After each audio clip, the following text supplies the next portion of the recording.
వీళ్ళు ఏదైతే ఇచ్చిన హామీలు ఏదైతే ఉందో హామీలు నెరవేర్చాలి. 2 సంవత్సరాలు అయినా గానీ యువకులకు 4,000 ఇస్తాన్న వృత్తి ఇప్పటి వరకు 24 నెలలు అయింది. ఇప్పుడు 25వ నెల మనం ఎంటర్ అవుతా ఉన్నాం. ₹1,00,000 ఇచ్చిన తర్వాతనే యువకుల దగ్గర పోయి ఓటు అడగాలని డిమాండ్ చేస్తా ఉన్నాను. అదే విధంగా జాబ్ క్యాలెండర్ 2 లక్షలు ఇస్తా అని చెప్పారు. అసెంబ్లీ సాక్షిగా చెప్పిన తర్వాత కూడా ఇంతవరకు ఇవ్వకపోవడం చాలా దారుణం. 2025 లో ఇంకొక మోసం చేసిరు. ఏదైతే రాజీవ్ యువ వికాసం అని మీ ఎవరైతే యువకులు ఉన్నారో మీ అందరికీ 10 లక్షల రూపాయలు ఇస్తాం, ఇంట్రెస్ట్ లేకుండా ఇస్తాం, మీరందరూ ఇంట్లో రిజిస్ట్రేషన్ చేసుకోవాలంటే తెలంగాణ వ్యాప్తంగా 16 లక్షల యువకులను ఈ రోజు మోసం చేసిన ఘనత.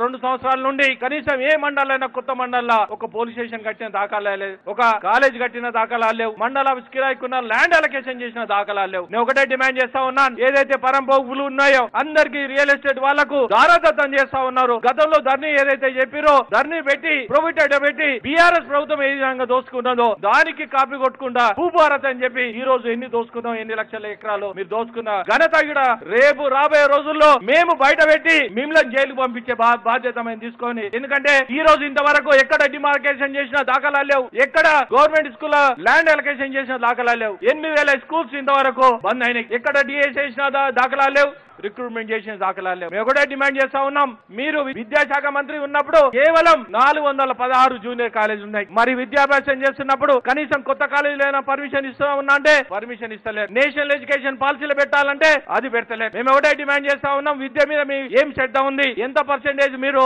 అలొకేషన్ చేసారు, ఎంప్లాయీస్ రిటైర్మెంట్ బెనిఫిట్ లో తీసుకుంటే ఇంతవరకు గత ప్రభుత్వం 8,000 కోట్లు ఏదైతే ఉందో ఆ 8,000 కోట్లు మేము ఇస్తా అని చెప్పారు, ఇంతవరకు ఇవ్వలేదు. అదే విధంగా ఈ 2 సంవత్సరాల నుండి ఎంతమంది మీరు రిటైర్మెంట్ అయ్యారు, ఎందుకు డబ్బులు ఇవ్వలేరని అడుగుతా ఉన్నాను. ఏదైతే ఎంప్లాయీస్ ఉన్నారో ఇప్పుడు ఉన్న ఎంప్లాయీస్ కు డిఏ ఇస్తలేదు, సరెండర్ లీవ్ అమౌంట్ ఇస్తలేదు. మరి సరెండర్ లీవ్స్ ఒక్కొరికి 2 లక్షల నుంచి 3 లక్షల దాకా అమౌంట్ ఇవ్వాలి, అమౌంట్ ఇస్తలేరు. అదే విధంగా హెల్త్ ఇన్సూరెన్స్ ఒకటే డిమాండ్ చేస్తా ఉన్నాం, ప్రతి ఎంప్లాయీకి ఆయుష్మాన్ భారత్ రాబోయే రోజుల్లో మాతో అలయన్స్ అయిన ఆయుష్మాన్ భారత్ లో ఎంప్లాయీస్ కు వాళ్ళు 10 లక్షల రూపాయలు ఇన్సూరెన్స్ ఇవ్వాలని నేను డిమాండ్ చేస్తా ఉన్నాను. అదే విధంగా ఎంప్లాయీస్ ఎవరైతే ఉన్నారో వాళ్ళకు 50 లక్షల రూపాయలు యాక్సిడెంటల్ ఇన్సూరెన్స్ ఇవ్వాలని డిమాండ్ చేస్తా ఉన్నాను. ఎంప్లాయీస్ ఎంత దారుణం ఉందంటే ఎన్నిసార్లు స్ట్రైక్ చేసినా మేము ఇస్తాం అంటారు, ఇంతవరకు అమౌంట్ ఇవ్వాలి. 33 సంవత్సరాలు పనిచేసిన తర్వాత కూడా వాళ్ళు కూడబెట్టిన అమౌంట్ ఏదైతే రిటైర్మెంట్ బెనిఫిట్ ఒక్కొరికి కనీసం 50 నుంచి 1 కోటి రూపాయల దాకా రావాలి, అమౌంట్ కూడా ఇవ్వలేని పరిస్థితి ఉన్నది. ఈ విధంగా మోసం చేస్తున్న యువకులకు తర్వాత ఏదంటే అన్ఎంప్లాయ్మెంట్ ఎవరైతే ఉన్నారో గ్రూప్ 1 విషయంలో కూడా చాలా మోసం చేసిన దాఖలాలు ఈ ప్రభుత్వం ఉన్నది. ఈ ప్రభుత్వాన్ని మెడల్ వంచి